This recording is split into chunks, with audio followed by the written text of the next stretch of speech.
I just watched a video on YouTube about Eldad Hagar.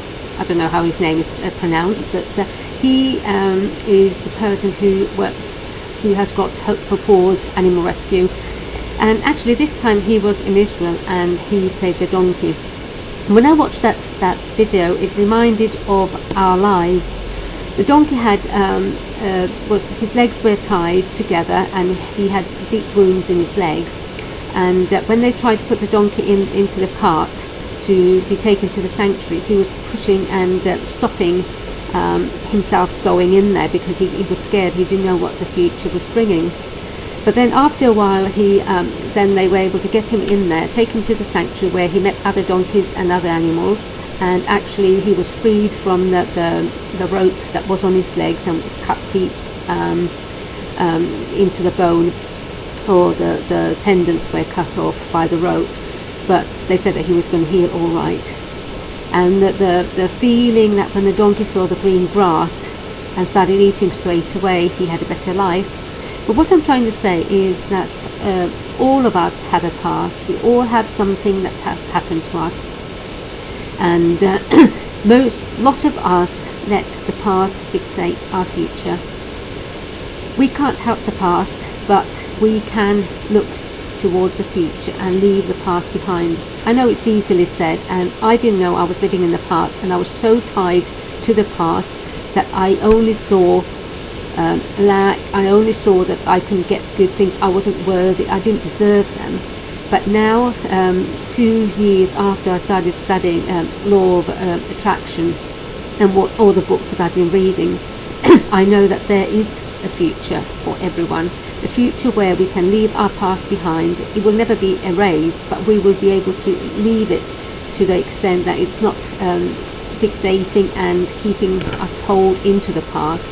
But we can have a future where we grow into the greatest potential that we are meant to be, and we can have a magical life. I myself, my journey has been quite long. It's been a lot of changing myself, which is the main thing. You can't change other people, but you can only change yourself. And now, 2 years later, I can see that my way of thinking has changed a lot. It doesn't mean that I haven't got problems. Problems always come, but I don't consider them as problems. They are just some part of the life that I have to see through, I have to go through. I've got no way of stopping or going back. The thing is that a lot of us, when we see an obstacle in our way, we put like our brakes on and said, okay, I'm not going further, I can't do anything. But there is always a way. And one way that you can find a way is to either meditate, which is I've started to do, and then pray if you're religious, or read books and just sit and think.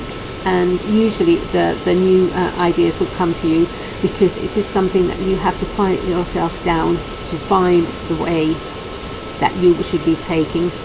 The way isn't always the one that you've thought as the most obvious one, because a lot of the times you are given a chance or shown a way that is something that you've never thought of. And I know that then, like Bob says, that sometimes you come to the terror barrier, that it is scary and you want to do it, but you're a bit scared. But that's all right, that is healthy. But if you really believe in that, that is what you should do. Just step out through the terror barrier and your life will change. This donkey in that video really made me think of the blog I did, because it was something that I realized that so many of us are tied in the past, and we want to be free, but we don't know how to get free. So if you want to read my blog, I can post it under the video, or then wherever the video is, then you'll probably find a link to some other place where I talk about how to free yourself. And if you want to lock arms with me and the community and the movement that I am in, and we help people to reach their greatest potential and free themselves from the past and see themselves in the future. So I wish you all the best and hope to hear from you again. And don't let your past dictate your future, but let your future dictate your your greatness and your abundance in your life that you can get. Have a nice day. Bye.